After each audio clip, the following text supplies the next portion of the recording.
성도 여러분, 지난 한 주간도 주님의 은혜 가운데 평안하셨습니까? 산불과 폭염으로 얼마나 고생이 많으셨습니까? 이제 우리에게 들려오는 소식들을 들어보니까 산불도 많이 진화가 되었고요. 폭염도 많이 깔아앉아서 요즘은 좀 선선한 날씨를 보여주고 있습니다. 무엇보다도 코로나 확진세가 많이 누그러졌다는 소식이 우리에게 큰 좋은 소식이라고 생각합니다. 아무쪼록 모든 일들이 다 제자리로 다 돌아가고 모든 일들이 안전해졌을 때 우리가 그리운 얼굴들을 교회에서 만나 뵙기를 간절히 기대를 해봅니다. 올해 12월 달 성탄절은 교회에서 보내야 되지 않겠습니까? 그런 일이 속히 일어나도록 우리 함께 기도하시고 또 방역에 최선을 다하고 또 어떻게 하든지 주의를 다 청결하게 하는 일에 앞장설 수 있는 우리 온 성도들 되기를 간절히 바랍니다. 이제 우리 온 마음과 뜻과 정성을 다하여 성령 강림절 후 세 번째 주일 예배 하나님께 드리십시다. 우리 함께 머리 숙여 하나님께 예배하십시다. 오늘 이 아침에 주시는 하나님의 말씀은 시편 105편 1절로 4절의 말씀입니다. 여호와께 감사하고 그의 이름을 불러 아뢰며 그가 하는 일을 만민 중에 알게 할지어다. 그에게 노래하며 그를 찬양하며 그의 모든 기이한 일들을 말할지어다. 그의 거룩한 이름을 자랑하라. 여호와를 구하는 자들은 마음이 즐거울지로다. 여호와와 그의 능력을 구할지어다. 그의 얼굴을 항상 구할지어다. 우리 함께 기도하겠습니다. 창조하신 모든 피조물을 지키고 기르시는 하나님, 무더위 속에서 하나님의 자녀들을 평온케 하시고 건강을 잃지 않도록 돌보아 주시는 이 은혜에 감사하며 찬양을 올려드립니다. 오늘 주님 앞으로 나온 하나님의 자녀들이 삶의 원기를 회복함으로 생기가 넘치는 예배를 드리게 하옵소서. 코로나19와 강렬한 햇빛 아래 지칠 대로 지쳐버린 저희에게 은혜의 소낙비를 내려 주시옵소서. 예수님의 이름으로 기원하옵나이다. 아멘.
나를 더욱 새롭게 하니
우리 함께 죄의 고백을 하겠습니다.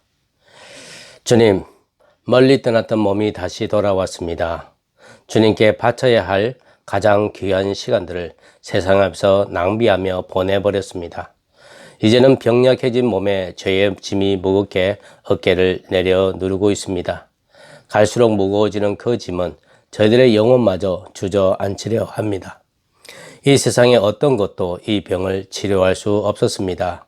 오직 주님의 긍휼에 의지하여 하나님의 자녀로 회복하는 길밖에 없음을 알았습니다. 저희를 받아 주시옵소서. 예수님의 이름으로 고백의 기도를 드립니다. 아멘. 계속해서 자신의 은밀한 죄를 하나님께 고백하는 시간을 갖겠습니다.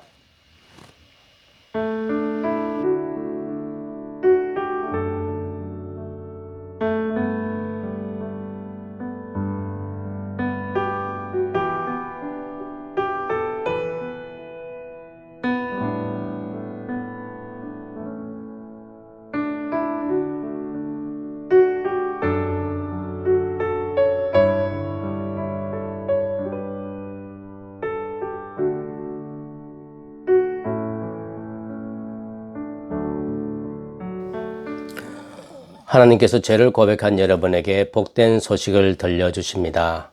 너희가 전에는 백성이 아니더니 이제는 하나님의 백성이요 전에는 긍휼을 얻지 못하였더니 이제는 긍휼을 얻은 자니라. 여러분이 고백한 죄가 주님의 크신 긍휼과 은혜로 용서함을 받으신 것을 믿으시고 평안에 거하시기를 바랍니다. 이제 용서받은 이 기쁨을 가지고 옆 사람, 옆에 있는 가족과 함께 우리 샬롬으로 인사 나누십시다. 평강하십시오. 평안하십시오. 그렇게 인사 나누시기를 바랍니다.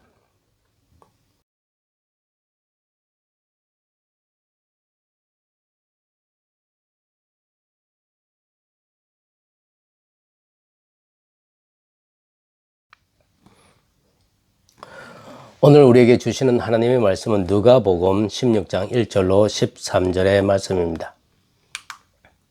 1절입니다.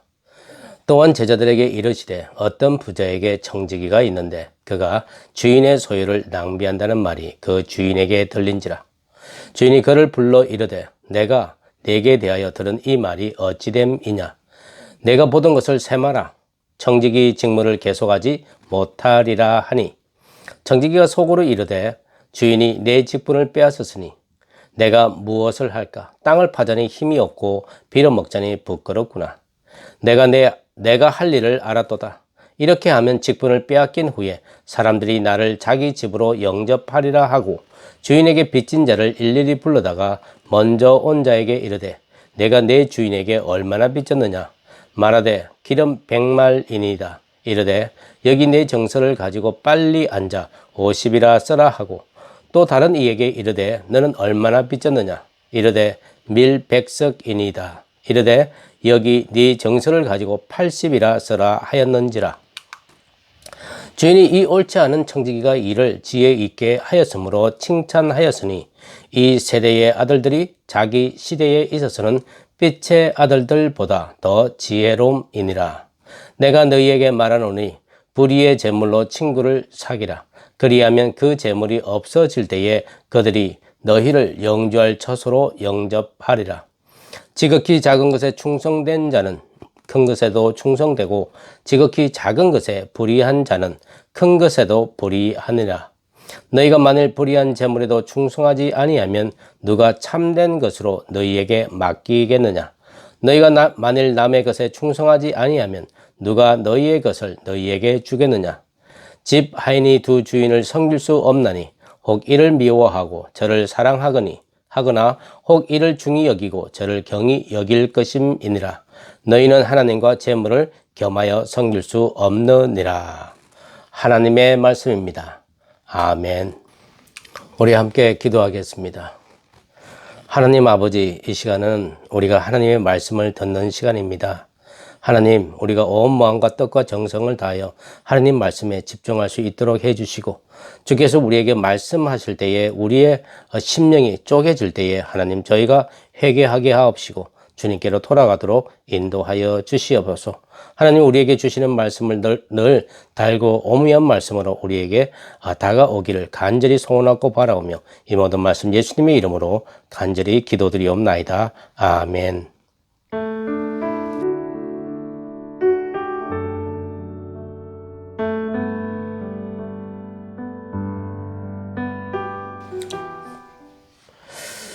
오늘 우리가 읽은 누가복음 16장의 말씀은 불의한 청지기에 관한 스토리입니다.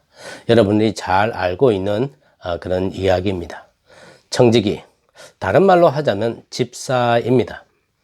영어로 하자면 매니저가 되고요. 이 청지기가 하는 일이 뭐냐? 주인의 재산을 도맡아 관리하는 유급 직원입니다.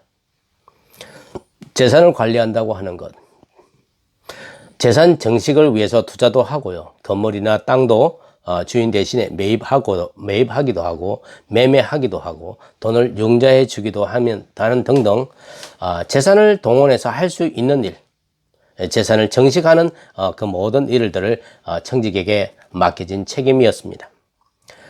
고대 건동시대에는 주인이 한번 집을 비우면 보통 2, 3년 정도는 나가 있기 때문에 2, 3년 동안 집을 관리하는 집사, 집을 관리하는 이 청지기에게 중요한 것은 인감도장인 거죠. 주인 대신에 매매를 할 수 있어야 되니까요. 그래서 인장을 그들에게 맡기곤 했습니다. 어떻게 보면 집사라고 말하지만 어떻게 보면 주인의 권한대행이다. 그렇게 우리가 이해하면 좀 더 쉬울 것만 같습니다. 그렇기 때문에 청지기는 자기 주인이 자기 자식을 신뢰하는 것 이상으로 더 신뢰할 수 있는 인물이어야 했기 때문에 청지기를 선택하는 그 기준이 굉장히 높았던 것 같습니다. 고대 건동시대에 재산을 정식하는 방법, 재산을 불리는 방법은 방법이 여러 가지가 있었던 건 아닌 것 같고요. 불이한 방법을 동원하지 않고는 거의 불가능했던 것 같습니다. 하나님을 믿고 살아가는 사람들에게 하나님은 분명히 계시고 정의를 원하는 하나님이심을 분명하게 깨닫게 하기 위해서 쓰여진 책이 아모스입니다. 이 아모스라는 이 구약 성서를 보면요, 그 시대나 오늘 이 시대나 별로 달라지지 않는 서로 흡사한 사회상을 보여줍니다. 그때 고대 사회상이나 오늘의 사회상과 좀 비교해 볼 수 있는 그런 모습을 볼 수 있는 게 바로 이 아모스라는 책인 것 같습니다. 특별히 아모스 8장 4절에 보시면 가난한 자를 섬기며 땅에 힘 없는 자를 망하게 하는 자들이라는 표현이 나옵니다. 이스라엘이 가장 번성했던 때가 언제였냐면 여로보암 2세 때였죠. 여로보암은 41년간을 통치를 합니다. 왕의 지배권이 얼마나 강했는지 영토가 매우 넓어졌습니다. 이럴 때에 부자들은 앞을 다투러 땅을 사들였죠. 그 땅을 가난한 자들에게 대여를 해줬습니다. 그 땅에서 이스라엘의 특산물인 올리브 오일, 포도주, 건포도 등 수출 품목을 재배하게 하였습니다. 부자들은 땅이 넓어지고 돈의 눈이 어두워지기 시작하니까 그들은 지역의 특수성을 고려하지 않고 씨를 뿌릴 수 있는 곳이라면 어디든지 씨를 뿌리게 되었습니다. 그래서 어디든지 이스라엘 땅이 거의 농토로 변해갔습니다. 그러다 보니까 농장은 점점 대형화되어 갔고 소규모 토지를 경작하는 농부들은 대형화에 밀려서 재정난에 허덕이게 되었습니다. 급기야는 땅이 헐값에 넘어가고 농민들은 점점 더 가난해질 수밖에 없었던 거죠. 부자들의 행포는 땅 장사, 고리 덕음으로 그치지 않았습니다. 물가 조작으로 가난한 자들의 주식이 되는 밀과 보리 같은 기초 생필품 가격이 폭등하게 만들었습니다. 하루 한 끼도 먹을 수 없는 굶주림에 허덕이게 되었고요. 날로 불어나기만 하는 채무를 갚기 위해 농민들은 사실은 노예나 일용직 노동자로 전락할 수밖에 없었습니다. 고용주의 착복은 물론이고 곡식을 속여 파는 것이 일상이 되어버렸습니다. 부자들이 늘 써먹는 말이 있었습니다. 월삭이 언제 지나서 우리가 곡식을 팔며 안식일이 언제 지나서 우리가 밀을 내게 할꼬. 그러면서 에바를 작게 하고 세계를 크게 하여 거짓 저울로 속이며 언으로 힘 없는 자를 사며 신 한 켤레로 가난한 자를 사며 찌꺼기 밀을 팔자라고 말을 했다는 거죠. 월삭이라고 하는 것은 한 달의 시작입니다. 고대 중동 사회에서는 달을 중요시 여겼습니다. 그래서 특별한 날로 지켜졌죠. 이스라엘 율법에는 없습니다. 전제, 번제, 소제를 하나님께 드리는 날로 지켜졌기 때문에 이날은 보통 공휴일이었습니다. 부자들은 하나님께 예배 드리는 날도 노동자가 쉬어야 하는 날도 아랑곳하지 않고 오로지 그날 하루 돈을 벌지 못한 것을 한탄해했다고 합니다. 안식일이 얼마나 중요한지 출애굽기 31장에 여호와께서 모세에게 백성들에게 가르치고 또 가르치라고 강조하고 또 강조한 말씀이 있습니다.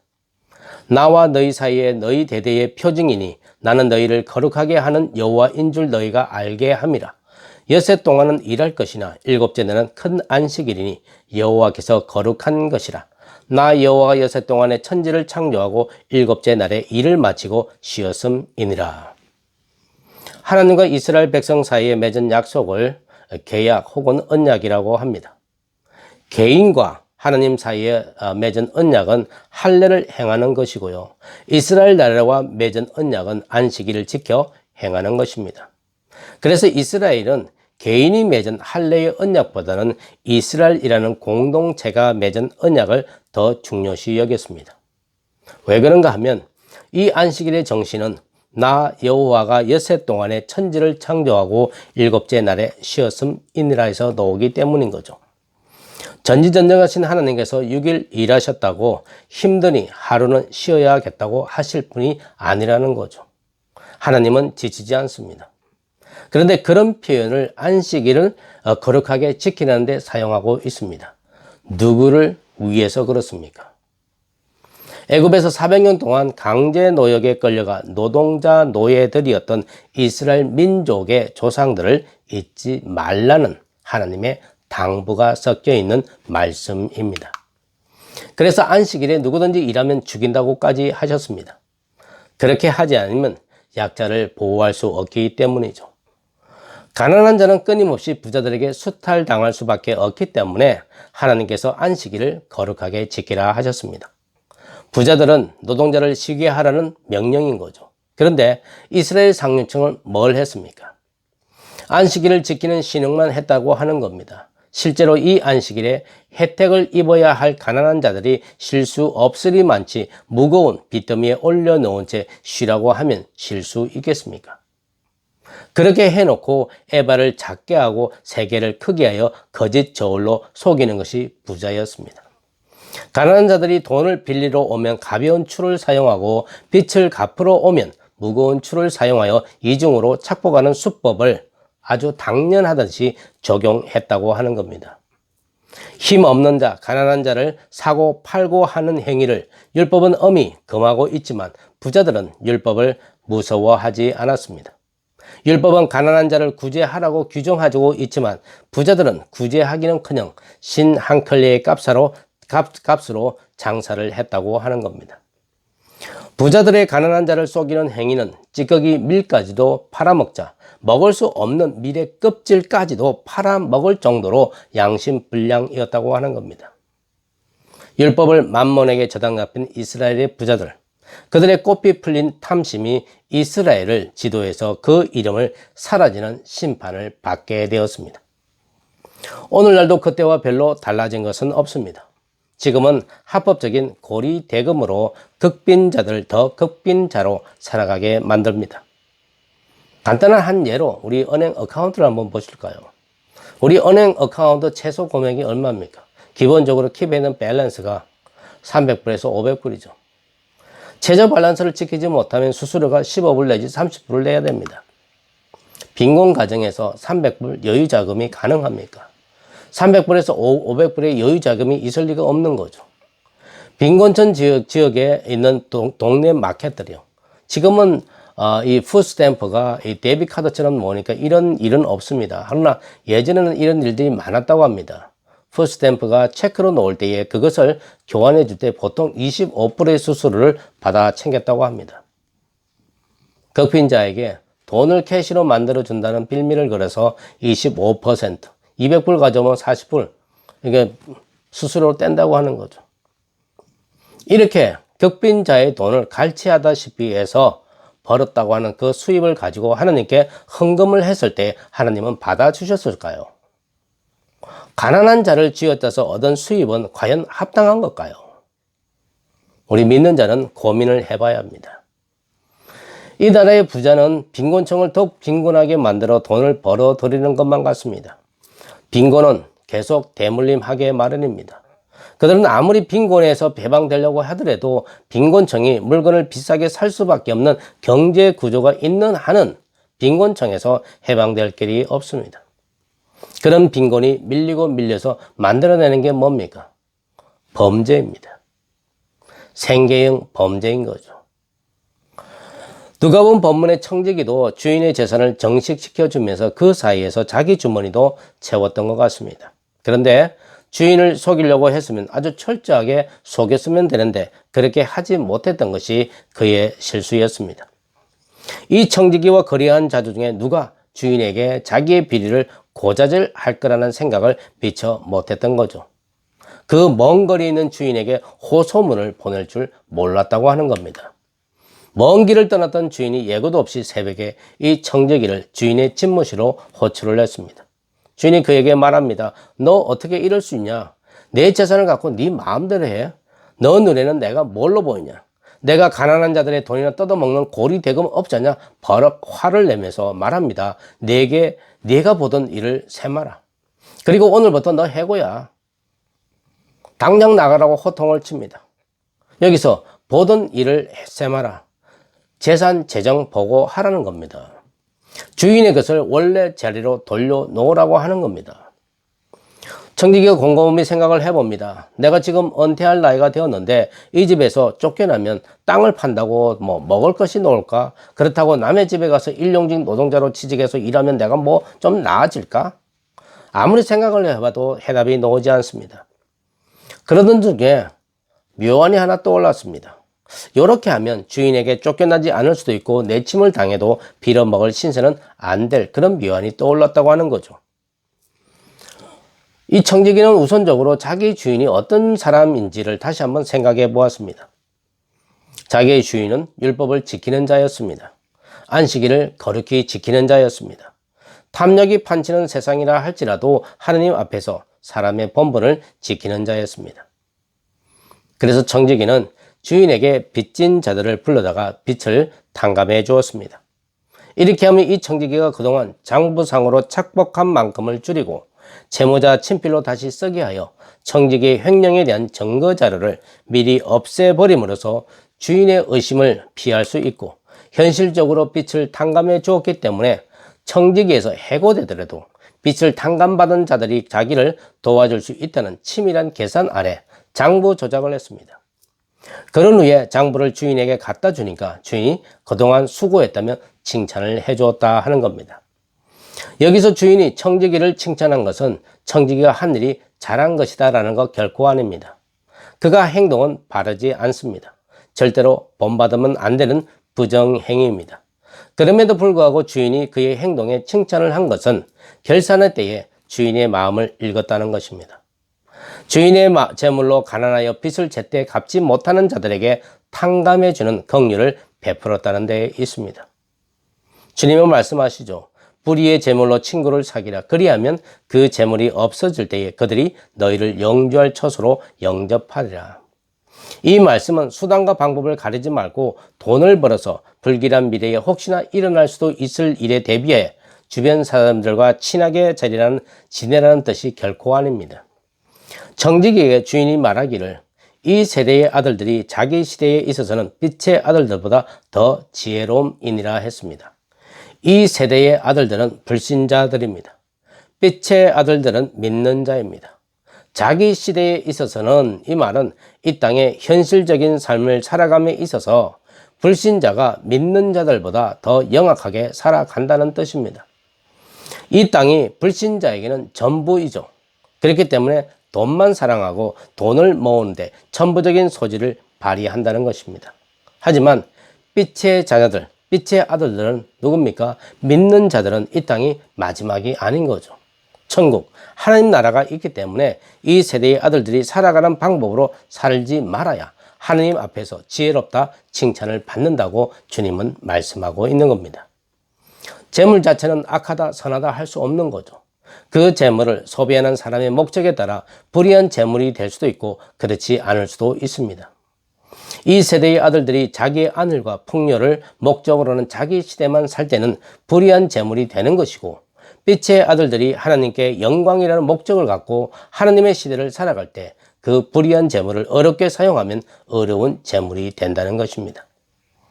서로의 진심을 주고받으며 신실한 사랑으로 섬길 수 있는 친구를 믿는 자가 사귀게 될 때 불의한 재물이 어렵게 사용되어진다는 것입니다. 여기서 친구는 예수님의 친구라고 불렸던 사람들, 세리와 죄인들이고 가난한 자와 억압당하는 자들이고 포로된 자들이고 우리의 도움을 필요로 하는 자들이 모두가 포함되어 있습니다.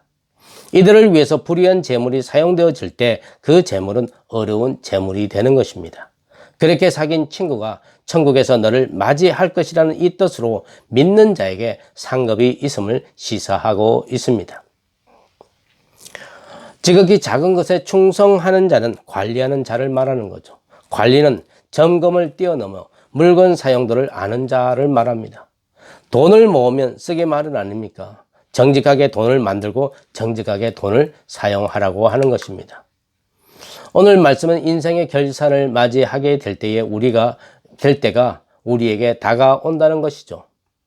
그때를 지금부터 잘 준비해야 함을 일깨워 주고 있습니다. 결산의 때에는 구차한 변명은 통하지 않죠. 결산의 때는 심판의 때입니다. 주님은 우리더러 네 보던 일을 세마자 하실 것입니다. 여러분이 잘 알다시피 저는 지난 6월과 8월 두 분의 아버지의 장례를 치루었습니다. 코로나19 때문에 장례는 가족장으로 치루었습니다. 장례식에 고인의 양력 순서가 있습니다. 두 분 모두가 평소에 자신의 마지막을 늘 준비해 오셨던 것 같습니다. 양력을 남기셨습니다. 그 양력은 믿음의 여정에 관한 것이었습니다. 믿음의 가정에서 태어나 어떻게 믿음 생활 하셨는지를 거기에 적혀 있었습니다. 그 두 분은 자신이 이 살아온 인생에서 가장 즐거웠고 가장 멋있었고 가장 자신이 하고 싶었던 그 일을 손꼽은 것은 뭐냐? 자신은 믿음의 가정에서 태어났고 믿음의 가정을 이루었고 믿음의 가정을 위해서 살아갔다는 것. 경건하게 살려고 노력했다는 그 메시지를 고인의 장례식에 오는 조객들에게 전하려고 하는 그런 마음들이 있었다. 저는 그렇게 생각을 합니다. 주님께서 우리대로 내 보는 일을 세마자 하실 그때 저는 무엇을 내놓을 수 있을까 생각을 해보았습니다. 나는 하나님의 마음을 읽고 살고 있는지를 돌아보게 되었습니다. 목사이기 때문에 주님이 봐주기라고 할 것 같지 않을까? 천만에요. 목사이기 때문에 맡겨진 책무 다 하지 못했다고 마담맞지 않으면 다행일 거라는 생각을 해봅니다. 주님이 우리더러 내 보던 것을 세마자 할 그 심판의 때를 대비하여 여러분 각자의 믿음의 여정을 기록한 양력 같은 것을 준비해 놓으면 좋을 것 같습니다. 그 양력에는 내가 예배에 얼마나 열심을 갖고 임했는지, 또 가난한 이웃을 외면하지 않고 얼마나 열심히 구제에 힘썼는지, 신앙생활을 얼마나 신선하고 창조적으로 살았는지, 말씀을 읽고 그 말씀대로 살아가려고 얼마나 기도하려고 몸부림쳤는지, 거룩한 교회를 세우려고 얼마나 열심히 헌신했으며 봉사를 했는지, 사람의 인정이 아니라 하나님의 인정을 받으려는 생활로 하나님께 영광을 돌리려고 하는 그런 흔적들로 가득 채워야 하겠습니다. 아직 그 양력을 다 채우지 못했다면 지금이라도 다시 채워나가면 될 것 같습니다. 우리가 살아온 시간이 참 빠르게 지나 오늘에 이르렀듯이 결산의 때도 이처럼 우리 앞에 갑작스럽게 당도할 수도 있습니다. 지금부터라도 성경을 가까이 하시며 예배를 정기적으로 들으시며 기도에 힘쓰며 이웃을 사랑하는 일에 열심을 다하시며 은행으로 복음을 전하여 주님 앞에 설 때에 보여줄 양력을 채워나가는 우리 모두가 되시기를 주님의 이름으로 축원합니다.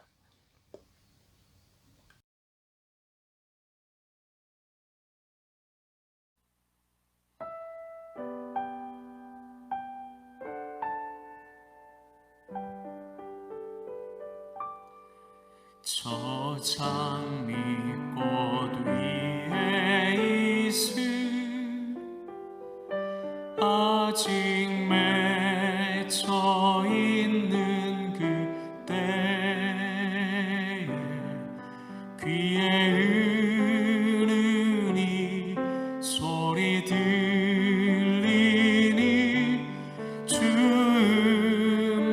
백성 분명하다.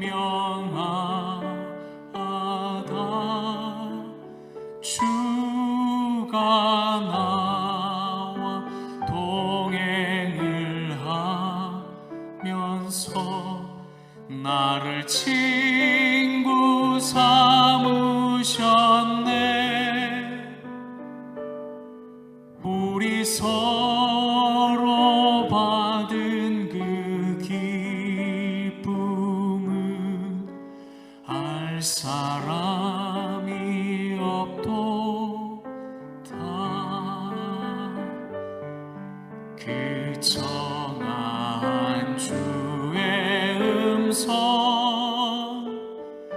울던 새도 잠잠케 한다. 내게 들리던 주의 음성이 늘 귀에 쟁쟁하다.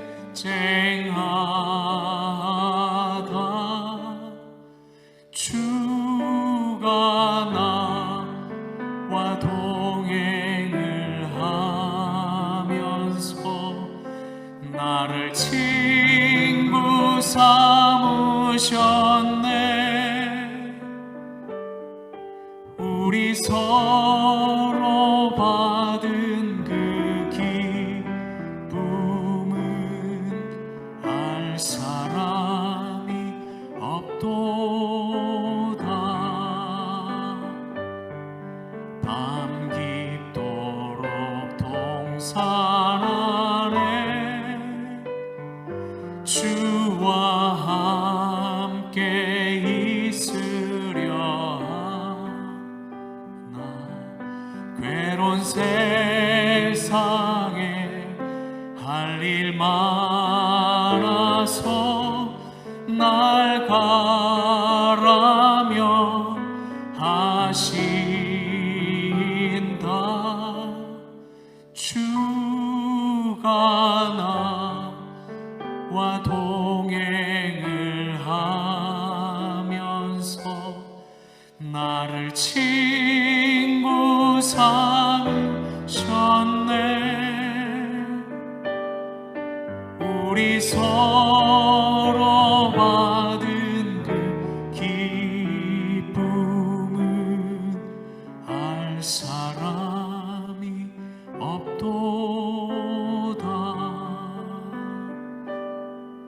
우리 서로 받은 그 기쁨은 알 사람이 없도다.